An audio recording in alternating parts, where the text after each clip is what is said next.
গরু মহিষ ড্রাগস কিংবা বার্মিট সুপারি পাচারের কথা অনেক শুনেছেন। এবার শুনুন কুকুর পাচারের কথা। বরাক উপত্যকা থেকে গাড়ি গাড়ি কুকুর পাচার হচ্ছে মিজোরামে।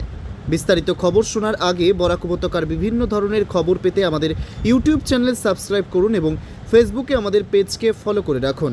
এবার শুনুন বিস্তারিত খবর। দীর্ঘদিন থেকে বরাক উপত্যকার বিভিন্ন স্থান থেকে কুকুর ধরে মিজোরামে পাচার করছে একটা চক্র। কিছুদিন আগে করিমগঞ্জে এমনই এক ঘটনা সামনে আসার পর এবার শিলচর রামনগরে ধরা পড়েছে কুকুর পাচারকারী একটা চক্র। এক স্বেচ্ছাসেবী সংস্থার উদ্যোগে শিলচর রামনগর থেকে 14টা কুকুরসহ হাইলাকান্দি জেলারা রিয়াজুল হোসেন বড়ভূইয়া, আব্দুল সালাম, আনোয়ার হোসেন নামের সন্দেহজনক 3 পাচারকারীকে গ্রেপ্তার করেছে পুলিশ। একটা বিলাসী গাড়িতে করে রামনগর বাইপাস রোড দিয়ে কুকুরগুলিকে বস্তায় ভরে মিজোরামের দিকে নিয়ে যাওয়ার সময় তাদের আটক করা হয়। গাড়িতে থাকা ওই 3 ব্যক্তিকে তারাপুর থানায় রেখে জিজ্ঞাসাবাদ চালাচ্ছে পুলিশ। জানা গেছে মিজোরামে কুকুরের মাংসের যথেষ্ট চাহিদা রয়েছে। চড়া দামে বিক্রি হয় কুকুরের মাংস, আর এতে মিজোরামে কুকুর পাচার করতে সক্রিয় হয়ে ওঠে একটা চক্র। উপত্যকার বিভিন্ন স্থান থেকে কুকুর ধরে পাহাড়ি এই রাজ্যে পাচার করা হয়। এক্ষেত্রে যাত্রীবাহী বিভিন্ন ধরনের গাড়ি ব্যবহার করে এই চক্র। শুনুন এই স্বেচ্ছাসেবী সংস্থার এক কর্তার ব্যক্তির বক্তব্য। পাইছিলাম যে আমরা এখানে এরকম কুকুর পাচার হইব আর কি। তো কুকুর পাচার হওয়ার কারণে আমরা রাত্রেবেলা কী করছি, আমরা এখান থেকে মুভ করছিলাম। তো এখানে আমরা বাইপাসে আমরা খবর পাইছিলাম যে এটা আলগাপুর থেকে আইতেছে, এটা মিজোরামে, আমাদের পার্শ্ববর্তী স্টেট মিজোরামে আমরা পাচার হইতেছে। তো আমরা এই ইনফরমেশনে ভিত্তি করি আমরা করিমগঞ্জ থেকে আমরা মুভ করি এখানে শিলচরে। আর সঙ্গে রাখি আমরা ইনফর্ম করি আমরা শিলচরের যে অ্যানিম্যাল ওয়েলফেয়ার সোসাইটি, যেটা স্পর্শ, তাদেরকেও আমরা ইনফর্ম করি। তো তার সঙ্গে আমরা শিলচর পুলিশ প্রশাসনরা আমরা ইনফরমেশন দিই। তার সঙ্গে তারা যৌথ উদ্যোগে আমরা আজকের এই সাফল্য আমরা পাইছি। তার মধ্যে এটা হয়েছে রামনগর বাইপাসের সামনে, রামনগর বাইপাসের ডিভাইডার যেখানে আছে, ডিভাইডারের সামনেই আমরা এখানে তারা রেস্কিউ করা হয়েছে।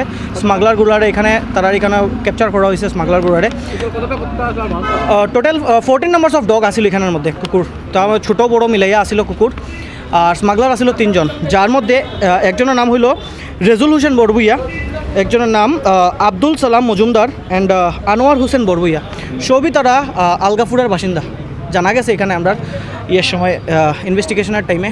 তো আমরা এটাই সবরে ধন্যবাদ জানাই, মিডিয়া ভাইদেরও ধন্যবাদ জানাই যে আপনারা তুলিয়া ধরা এইসব জিনিস। এই জিনিসটা হলো টোটালি ইললিগাল জিনিস, যেটা ডগ মিট, এটা সবের জানিয়ে রাখাটা দরকার। ডগ মিটটা টোটালি ইললিগাল, যেটা আমরা ইন্ডিয়াতে টোটালি ব্যান। আসামে তো ব্যানই, ইন্ডিয়াতে টোটালি ব্যান। তা সত্ত্বেও এটা স্মাগলিং হইতেছে কন্টিনিউয়াসলি। তো দ্যাটস ওয়াই আমরা লাগিয়ে আসি এই জিনিসটা নিয়ে, আমরা এই জিনিসটা স্টপ করার প্রচেষ্টা করতেছি। তার সঙ্গে আমরা প্রশাসনের কাছে, সরকারের কাছে এটাই দাবি রাখি যে অ্যানিম্যাল ক্রুয়েলটি অ্যাক্টের এগেনস্টে, এটা তো অ্যানিম্যাল ক্রুয়েলটি, তো অ্যানিম্যাল ক্রুয়েলটির এগেনস্টে 50 রুপিস জাস্ট একটা ফাইন থাকে। তো 50 রুপিস ফাইনটা জাস্ট উইথড্র করা হয়তো মিনিমাম 5000 রুপিস অ্যাটলিস্ট রাখা হয়, যাতে এই ধরনের স্মাগলিং ক্রুয়েলটি যাতে বন্ধ হয়। শুধু এই যে স্মাগলিং যেটা, এটা নয়, তার সঙ্গে জড়িত আছে। যেমন একটা এরিয়ার থেকে একটা গ্রুপ যেমন কুকুরের উঠানি হয়, উঠানির পরে এই এরিয়াতে কী হয়, চুরি ডাকাতি হইতেছে। কুকুর কি হয়, আনপেড প্রোটেক্টর টোটালি। আপনি তারা একটা বিস্কুট দিলা বা একটু খাবার দিলা, তো তারা কি করে আপনারা প্রোটেক্ট করিয়ে যার উইদাউট এনি পেইড। তো তারারে সেফটি দেওয়াটা দরকার। তো তারারে কী করে চুররা এরকম স্মাগলিং করিয়া পাচার করে, তার সঙ্গে চুরি ডাকাতি করে। তো এটাই মানে সবরে রিকোয়েস্ট করবো যে আপনারা একটু আশেপাশে যারা কুকুর বা পশু পাখি যা আছে তারা আপনার একটু দেখে রাখতা, সবার কাছে এটাই দাবি। আশ্রয় এনজিও করিমগঞ্জ, আশ্রয় অ্যানিম্যাল ওয়েলফেয়ার সোসাইটি।